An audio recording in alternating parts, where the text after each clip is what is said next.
Here is your Golfer's Almanac for June 19th. Today is the birthday of Anthony Kim, born Anthony Hajin Kim in 1985 in Los Angeles. He played golf for the University of Oklahoma Sooners, where he won 5 times in his collegiate career. He was three times an All-American, including a first-team All-American in 2005. He turned pro in 2006 and won 3 times on the PGA Tour. His best finish in a major was in 2010 at the Masters. Kim came in third while setting a record for the most birdies in a round at Augusta with 11. He carded a 65 in the second round. Kim, or AK, suffered an Achilles tendon injury in 2012 and has not been played in any golf event anywhere since then. Going on 10 years, he's a bit of a mystery man. Occasional social media posts show him far from the golf course. Happy birthday, Anthony. Today is the birthday of Miyazato, born in Okinawa, Japan in 1985. She won on the LPGA of Japan Tour as an amateur in 2003 at the Dunlop Ladies Open. She was attending high school nearby.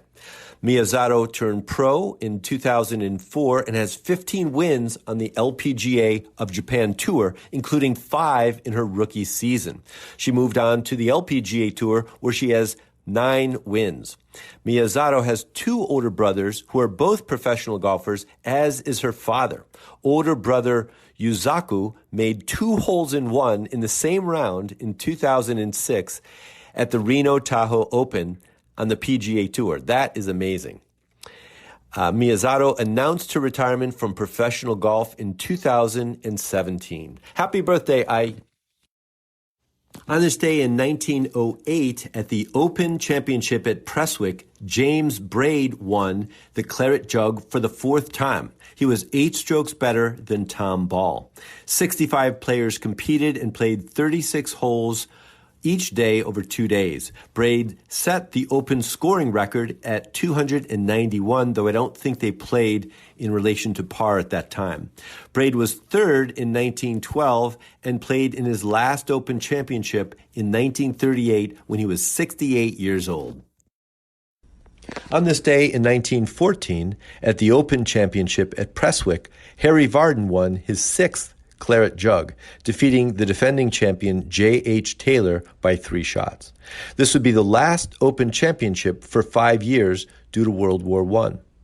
And after hosting 24 Opens, including the first 12, this would be the second to last tournament held at Prestwick. The last would be in 1925. By then, the golf course could not accommodate the growing crowds that were attending the Open Championship. In 1937, on this day, Helen Hicks won the first of her 2 major titles, the Women's Western Open at Beverly Country Club in Chicago. She beat B. Barrett 6-5. Hicks was a successful amateur golfer, and then in 1934, she turned pro, one of the first women to become a professional golfer. She signed with the Wilson Sporting Goods Company to promote their equipment, and was one of the 13 women who founded the LPGA. On this day in 1955, at the U.S. Open at Olympic Club, Jack Fleck, a pro at a municipal golf course in Iowa, beat Ben Hogan in an 18-hole playoff for his only major title, while denying Hogan his 5th Open. Fleck won playing golf clubs manufactured by Hogan's company. Byron Nelson played in his final U.S. Open, and this was the first time since 1919 Gene Sarazen was not in the field after 31 consecutive appearances.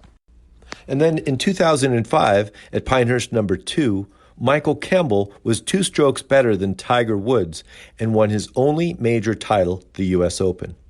Campbell was a sectional qualifier, sinking a 6-foot putt on the last hole to secure his place in the U.S. Open.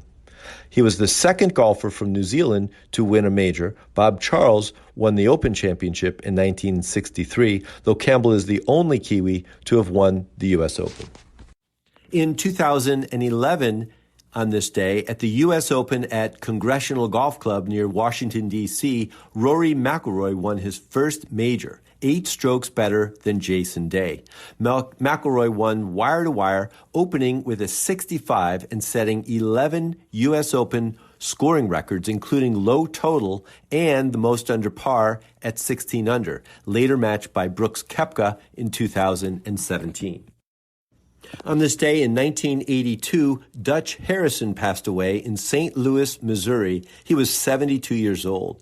Harrison won 18 times on the PGA Tour, though most of his income was made in private matches, money matches, or exhibitions. His first win was the Bing Crosby Pro-Am in 1939. He also played on 3 Ryder Cup teams in 1947, 49, and 1951. Rest in par, Dutch Harrison. And finally, on this day in 2018, Hubie Green passed away in Birmingham, Alabama. He was 71 years old. Green won 9 times on the PGA Tour, including the 1977 U.S. Open and the 1985 PGA Championship. He finished in the top 10 at the Masters 6 times in 7 years during a stretch in the 70s. At the 1978 Masters, Green came to the final hole 1 shot behind Gary Player. After a gorgeous approach shot to the 18th green, he had a 3-foot putt for birdie that would have forced a playoff with Player. Green overheard an announcer and backed away from his putt and then pushed it. He later said only an amateur would have been put off by the interruption or would try to make an excuse about it. Impressive, Hubie. Rest in par. And here's a quote today from Peter Uihlein. You're going to hit some good shots and not get rewarded. But that's just U.S. Open golf. It's tough. It's hard.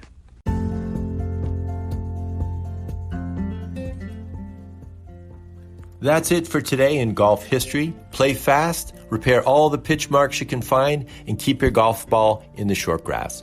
Your Golfer's Almanac is a GolfToons production. It's written, produced, and narrated by me, Michael Duranko. I invite you to check out our original golf illustrations and the humor essays that accompany each of the golf cartoons. Tour Backspin is a weekly golf history newsletter that celebrates the PGA Tour in the 1960s and 70s with tie-ins to today's tour. They offer a bunch of content, contests, and other interesting bits. See the link in the show notes and subscribe.